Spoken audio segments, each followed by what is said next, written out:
옥춘당 엿장수와 푸성기 처녀.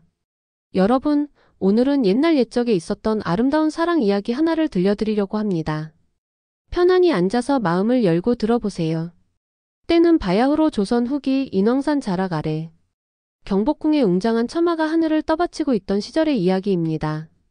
그 아래로는 북적북적한 서촌장터가 날마다 시끌벅적했습니다. 새벽부터 저녁까지 온갖 소리로 가득한 그 장터 말입니다. 닭 우는 소리, 깨 짖는 소리, 아낙네들이 값을 깎는 소리, 아이들이 뛰어노는 소리. 그야말로 살아 숨쉬는 백성들의 터전이었죠. 그 장터 한쪽 오후만 되면 쨍한 햇살이 내리쬐는데도 신기하게 시원한 바람이 머물러 있는 자리가 있었습니다. 바로 그곳에 우리 주인공 춘희가 자리를 잡고 있었습니다. 춘희는 20살을 갓 넘긴 앳된 총각이었습니다. 본래 이름은 그냥 춘희였는데 이 청년이 파는 엿이 워낙에 맛있고 예뻐서 사람들이 옥춘당이라는 달콤한 사탕처럼 생겼다며 옥춘이라고 부르게 된 것입니다.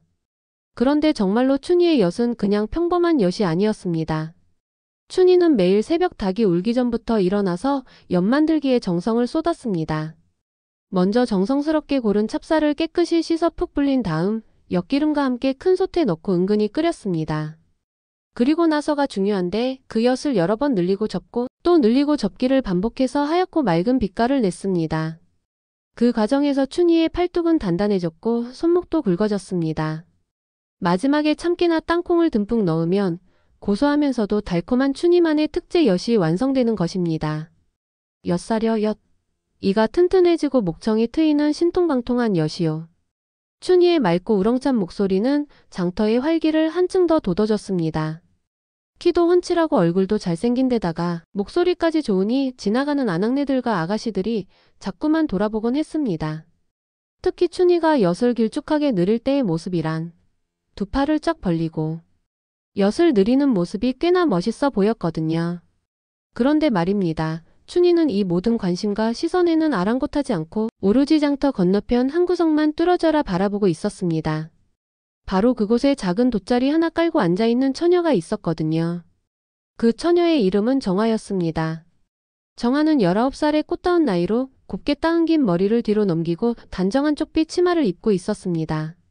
정화가 파는 건 새벽 이슬을 맞고 자란 싱싱한 푸성기들이었습니다. 깻잎, 상추, 고추잎, 부추, 미나리, 냉이. 온갖 나물들이 정화의 돗자리 위에 가지런히 놓여 있었습니다.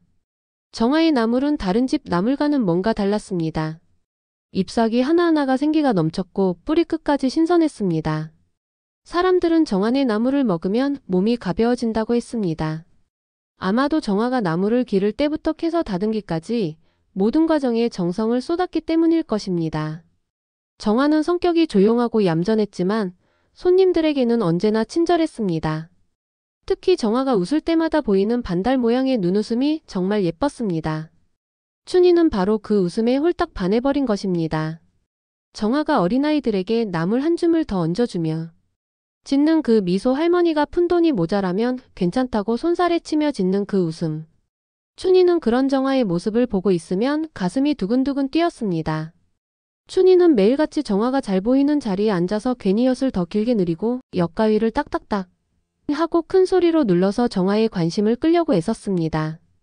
가끔은 일부러 엿판을 정화 쪽으로 옮기기도 하고 목청을 더 크게 내어 엿을 팔기도 했습니다.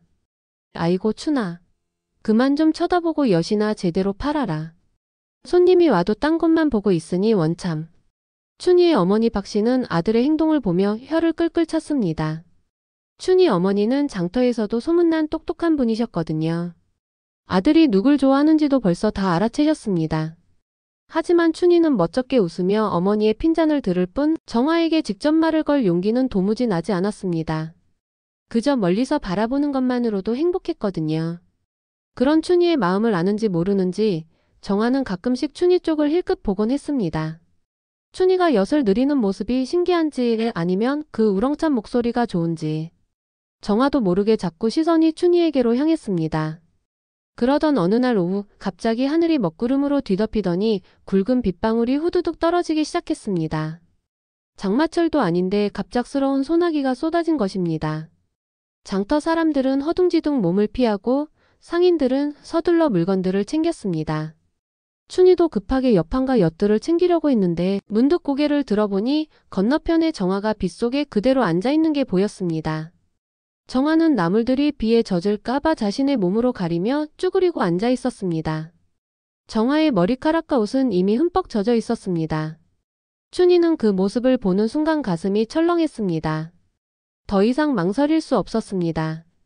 춘희는 자신의 옆판을 그대로 두고 빗속을 가로질러 번개처럼 달려갔습니다.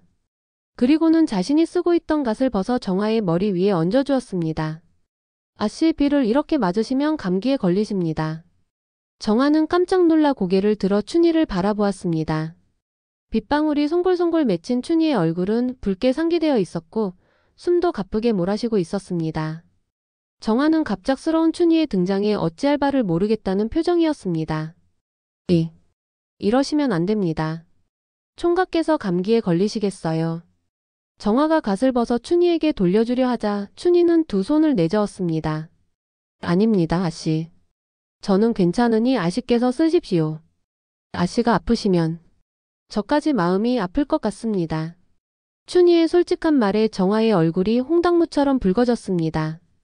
그렇게 엿장수 춘희와 푸성기 처녀 정화는 장터 사람들의 따뜻한 축복 속에서 사랑을 시작했습니다.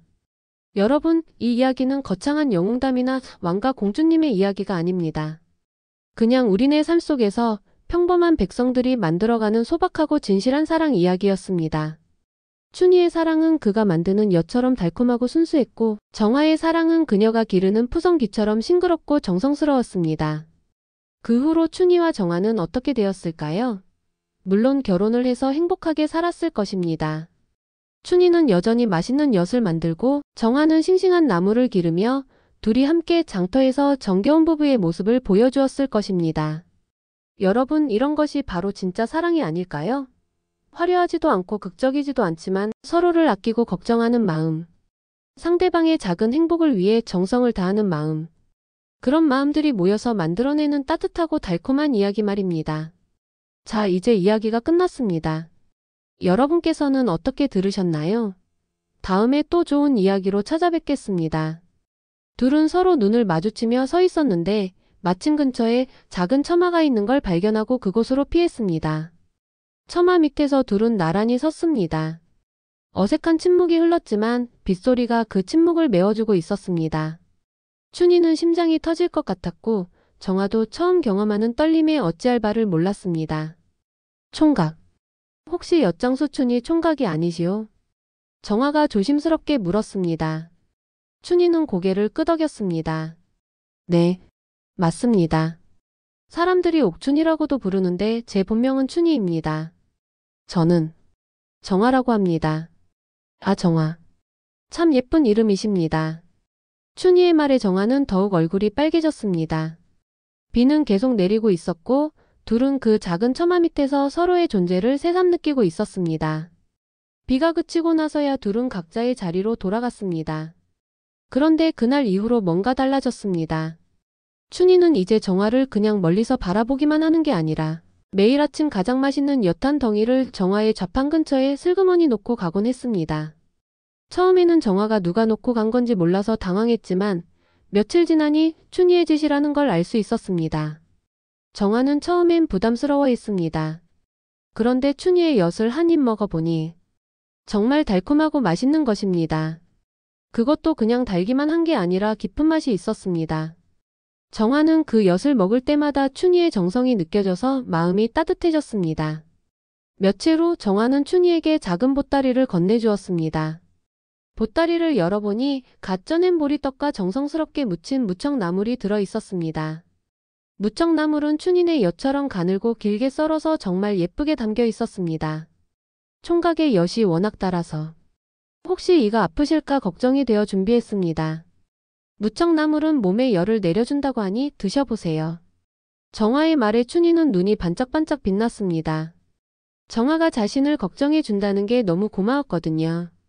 그제야 춘희는 정화도 자신에게 마음이 있다는 걸 조금이나마 느낄 수 있었습니다. 그때부터 춘희는 엿을 팔다가도 틈이 나면 정화의 좌판으로 가서 이런저런 이야기를 나누곤 했습니다. 아씨, 어제는 하늘에서 천둥이 얼마나 크게 쳤던지. 옆판이 흔들릴까봐 얼마나 놀랐는지 모릅니다. 그래요? 저는 그저 비바람에 나물들이 다칠까봐 걱정이었어요. 아신의 나물은 정말 싱싱해요. 어떻게 기르시는 거예요? 별거 아니에요. 그냥 정성을 다해서 기를 뿐이죠. 총각의 엿도 정말 맛있어요. 다른 집 엿과는 맛이 다릅니다. 이렇게 소소한 대화들이 오가면서 둘의 마음은 점점 가까워졌습니다. 장터 사람들도 춘희와 정화의 풋풋한 사랑을 눈치챘습니다. 엿장수 춘희는 하루에도 몇 번씩 푸성기 처녀의 좌판을 서성거렸고 정화는 춘희가 가져다주는 엿을 먹고 환하게 웃곤 했습니다. 저들 보기 좋네요. 젊은이들이 참 보기 좋습니다. 장터 어른들은 흐뭇한 눈으로 둘을 바라보았습니다. 누가 봐도 서로 좋아하는 게 뻔했거든요. 그런데 춘희는 아직도 정화에게 제대로 마음을 고백할 용기가 없었습니다. 매일 보고 이야기도 나누지만 정작 좋아한다는 말은 차마 하지 못하겠더라고요. 그러던 어느 날 장터에 큰 잔치가 열렸습니다. 마을에서 오랫동안 살아오신 한 어르신의 팔순잔치였습니다. 온 동네 사람들이 모여서 풍물놀이를 벌이고 떡을 나눠 먹고 아이들은 신나게 뛰어놀았습니다. 장터 전체가 축제 분위기였습니다. 춘희는 그날따라 마음이 이상했습니다.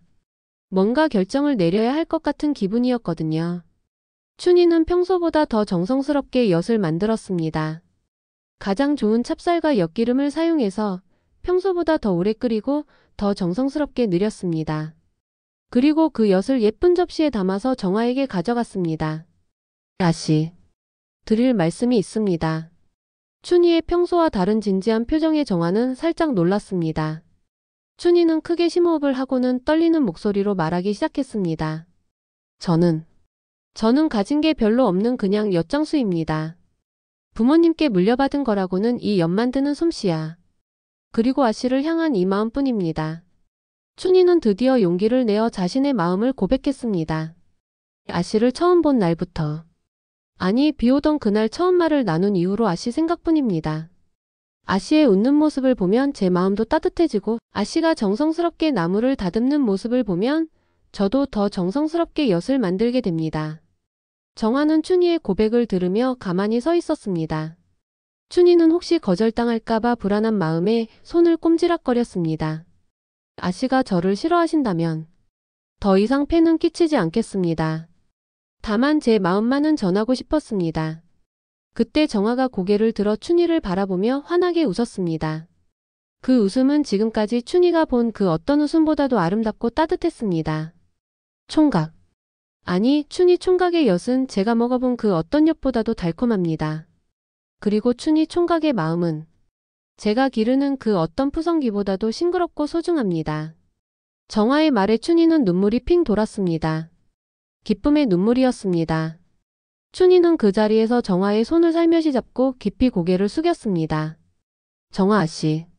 아니 정화. 고맙습니다. 그렇게 엿장수 춘희와 푸성기 처녀 정화는 장터 사람들의 축복 속에서 새로운 인연을 시작했습니다.